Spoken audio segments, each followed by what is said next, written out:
quite a bit on integration, and where we, at 4.0 is Transnet, where we run, but I'll just obviously show how we link in as TPT, Transnet for terminals, and our footprint. So obviously there is the value-added services, which back and forth, your value logistics, which is in the hinterland terminals, and then obviously we look at the digital business. We also daily in our global as well as regional markets, and I'll share that with you guys as we go along. So from a freight solutions perspective, you can see it's TFR and TBT, where we obviously facilitate world-class customer-centric end-to-end freight solutions, as well as in creating within infrastructure and factor solutions by us creating inland hubs within the maritime sector, and then obviously leveraging that through the digital platforms that we have, and I'll demonstrate that with you guys.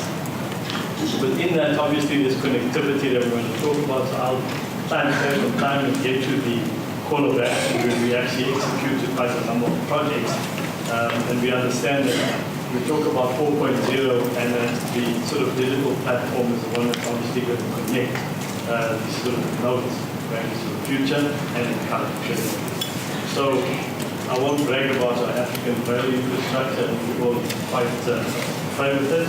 I'll just go to TPT as a terminal as a service, where we sort of transition to become a facilitator of trade, rather, and then from there into an eco-centric terminal, then deliver a terminal as a service, and the values are actually below that, where we talk about the customer, delivering on-time info to our customer, safely to our people.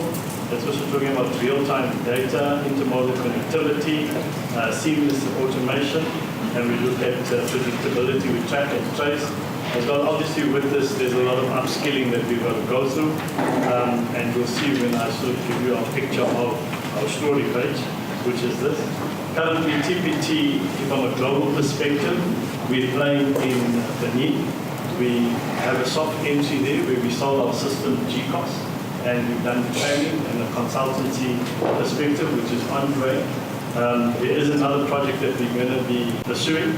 It's on the cards right now. It's one of the map of ports with solar map for us to develop the dry port with them. Within the terminals, obviously you guys know we run 16 terminals nationally with all the coastlines. From a depot perspective, you'll see we've obviously engaged. We've got 2 depots. We've got a packing station that we currently obviously setting up. It's in Durban. It's for iron ore and manganese, etc. Alvin spoke about an app, and TPT is developing an app which is called Cargo Connect.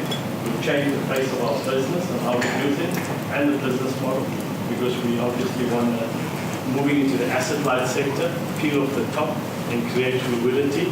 That's for your short haul, and then also creating from a rail perspective, we'll have the applications. From a hinterland perspective, I'll show you the terminals that we have and what we've executed in the last sort of 2 years, creating this sort of integration. And obviously from us, if you're looking at the story page, what we're talking about, and we're going to talk about this big data, data analytics, and how we sort of transform that into value propositions. And that's what we see. I'm going to explain how we make the customer sort of customer center of our business, and through integration as Transnet, not just as TPT now, looking as Transnet, how we created as delivered solutions.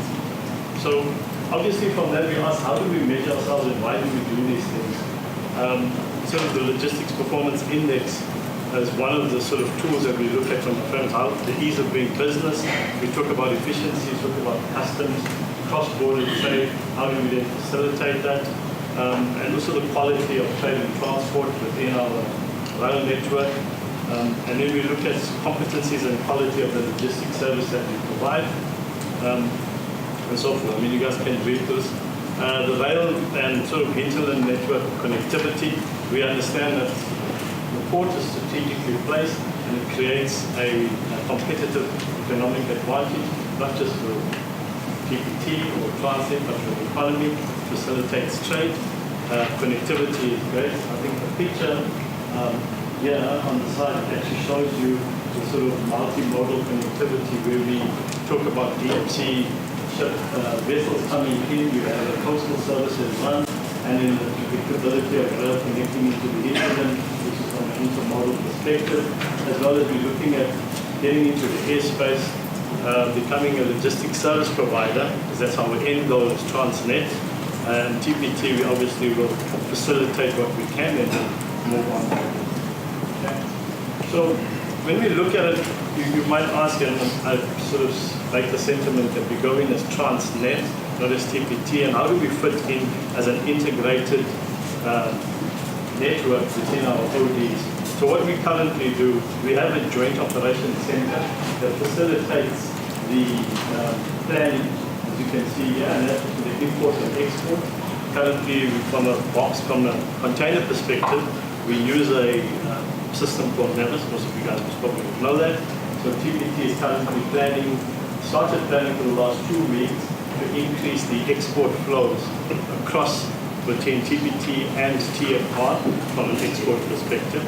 And within TMPA, we also have this joint operation from a barging perspective, from an import perspective. So going on to the sort of call to action and what we've done within dry ports, from a hinterland perspective, Pandora was set up and it's sort of pit to port, which we call, which creates the term before this people would have heard was TVCC that we use, which is Transnet Value Coordination. Pandora has consistently did about 800,000 in the last 2 years consecutively, which then removes trucks off the road, an estimate of about 26 to 27,000 tons, and 27,000 vehicles. In KZN, we've got a facility we started up the last couple of months as well called Newcon. That facilitates the movement of manganese from Luatla to Newcon by bulk train, and then from there we cross-dock it into skip trailers, which then takes it down to Maidenmore, one of our terminals.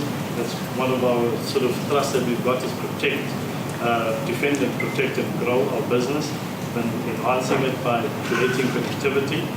The other one is that we started about 2 months ago, we started Luatla, where we're obviously facilitating the silent movement of cargo from Luatla that moves through to PE. And then in Durban, we've obviously facilitated, I spoke to you guys about the depot that we got that will come on cards on stream soon, as well as the packing facility, which we've already signed up. The other areas is obviously from a PST perspective, we've sort of gone a long journey with the agri sector, and obviously this introduces us into a different mode where we sort of create free flow of cargo. We're going to have accessibility to silos and then facilitate the move. And as Alvin mentioned earlier, we're looking at partnerships, and this is one of them that we've obviously pursued. So, I mean, these are just pictures of the sites that you see here. We also then look at from a sort of container perspective and integration to facilitation. We call it more facilitation integration.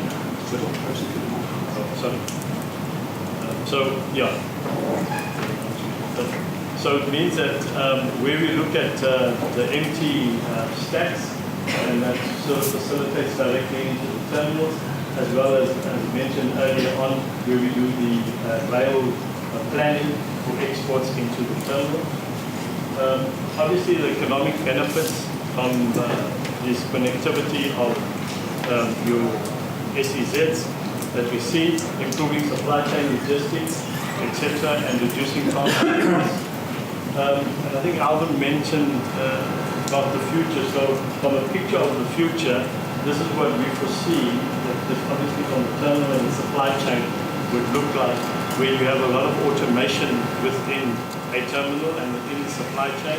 The picture on your left would show a semi-automated terminal. The picture on the right is a fully automated terminal, where you have a sort of a vehicle attached to a mooring rope to pull the vessel in. You'll have sort of fiber optic sensors on your train, which then could obviously read and scan containers and load onto the vessel and onto trucks, and then you'll have like a 12-story train. So, okay. So yes, in your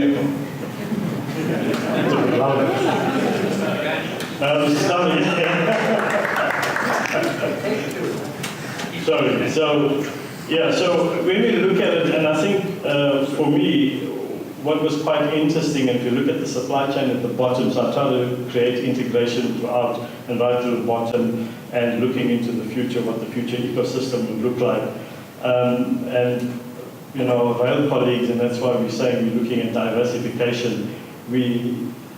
I've been to the States, I think it was 2 weeks ago. I drove a Tesla, and as a man, sorry, not discriminating, but we used to muscle cars with the engine under the hood, and I was trying to comprehend how this vehicle can go 120 miles within 10 seconds, take off, and it hasn't got an engine. So I mean, being a South African, trying to comprehend to this, and obviously looking at this, sometimes people will say that we're dreaming, but I mean, if Tesla is doing it, I know Uber is going into Uber Elevate, and they're developing a drone where they're obviously moving off from the taxi perspective, from a drone development, they're obviously going to move. They're in partnership with Boeing to develop this drone. They're also doing a partnership with the lithium battery that will last. So within the port system, a lithium battery will be able to drive a crane, will be able to drive your haulers within the platoon. You'd have one driver instead of 3 drivers. Within the mobile, in the ship-to-shore cranes, you could have one driver facilitating 2 cranes within a movement. From an environmental perspective, you have solar power, you have LP gas that generates it. So I mean, that's the future. Thank you.